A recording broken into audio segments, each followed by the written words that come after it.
To all of you on the carnivore diet, how's things going with your cholesterol levels? Or are you not worried about your health markers and you're only worried about that number on the scale? Are you not eating vegetables because you've been made to believe that they are toxic and not good for your health? Or are you using the carnivore diet as an excuse not to eat your vegetables just because you don't like them? Oh no, I can't eat that. I'm on the carnivore diet. Meantime, back at the ranch, no pun intended, you don't want to eat your vegetables anyway. So the carnivore diet might be the easiest way out. Another question that's lingering in my mind is where are you getting your fiber from? And I'm not talking your internet at home. I'm talking the fiber that you get through your diet that is essential for your colon health. Or again, does getting a life-threatening disease like colon cancer not bug you because all you're essentially worried about is that number on the scale? On that note, welcome to this episode of the Mandy Mayer podcast. As per usual, this is the podcast where we chat all about your health and fat loss and your goals when it comes to your health and fat loss expedition. If you have not guessed already, this episode is going to be all about the carnivore diet. And to be fair, it's probably not going to be a very long episode because there's not much to say about this very restrictive diet. And the reason why I'm making an episode on the carnivore diet is purely because I get asked about it on a daily basis. Now, if you believe the carnivore diet is the best way forward for your fat loss, and if you're not willing to hear the opinion of someone who focuses not only on that number on the scale, but your health as a whole, then this episode is probably not for you.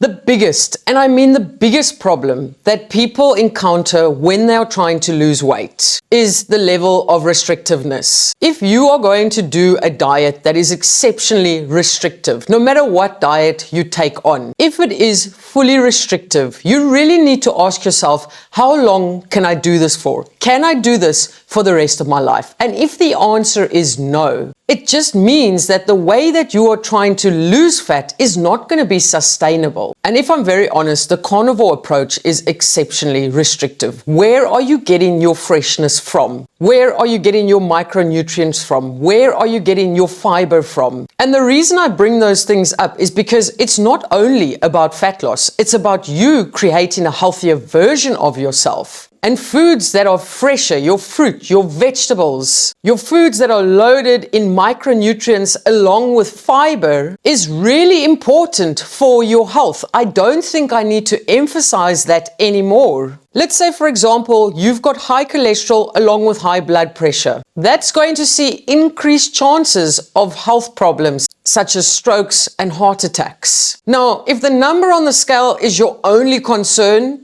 then you wouldn't worry about what I just mentioned. Because at the end of the day, if any of those two things take place, the number on the scale is going to be the least of your concern. Now, I know there's going to be a number of people that jump out the woodwork and say, the more meat you eat, the more fat you eat, the better it's going to be for fat loss because you're fuller for longer and fat burns fat. And it's absolutely the best diet for fat loss. Great for fat loss. For fat loss. My biggest concern is still, where are you getting the important micronutrients from, your fiber from, to help reduce the chances of colon diseases? And where is that much needed balance? Balance within your food choices, your food groups, etc. Where is that balance? It is lacking. And that brings me to the point of the carnivore way forward is a very restrictive way forward. How long do you think you are going to be able to adhere to that before you snap and overconsume food that is higher in carbohydrates or sugars or whatever, or before that high cholesterol and high blood pressure comes to knock on your door? I'm going to say this, and it's not going to be the last time that I say this. Your main goal should not be to lose fat. Your main goal should not be that number on the scale.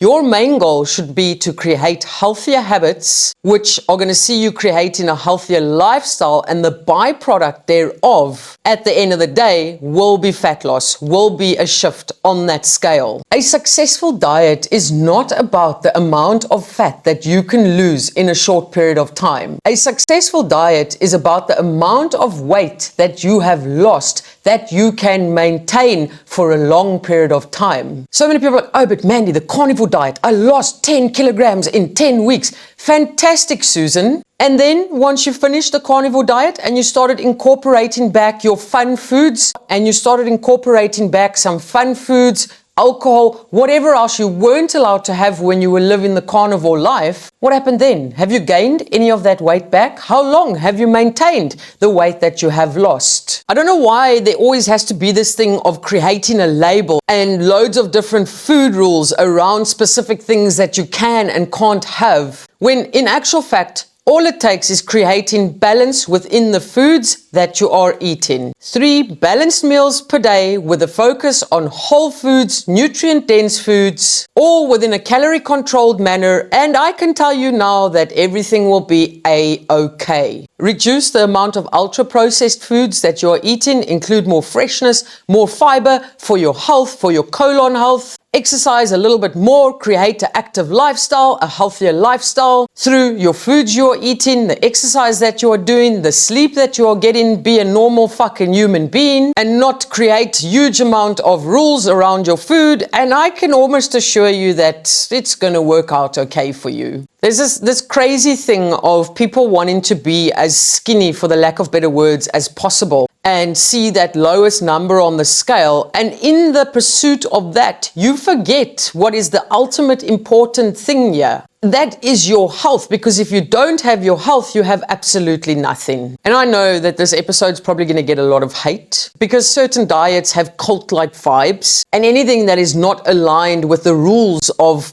that specific way forward, people get upset, eh? They jump out of the woodwork. How dare you say that? That can never be correct. So I'm ready for it. All I'm saying is just maybe try a balanced way forward when it comes to your food and exercise. Focus on your health and create a healthier lifestyle in general, while still enjoying life and not having 100 million rules around food that you can or can't eat. That's all. The end. Oh wait, I still need to end off the episode. YouTube thinks you'll like this video. So do I, unless I just lost you forever because you're part of the carnivore people. On that note, I'm going to love and leave you like I usually do. Keep smiling, keep laughing, and keep being kind to one another. Much love, your friend who has no time for the carnivore diet, Mandy.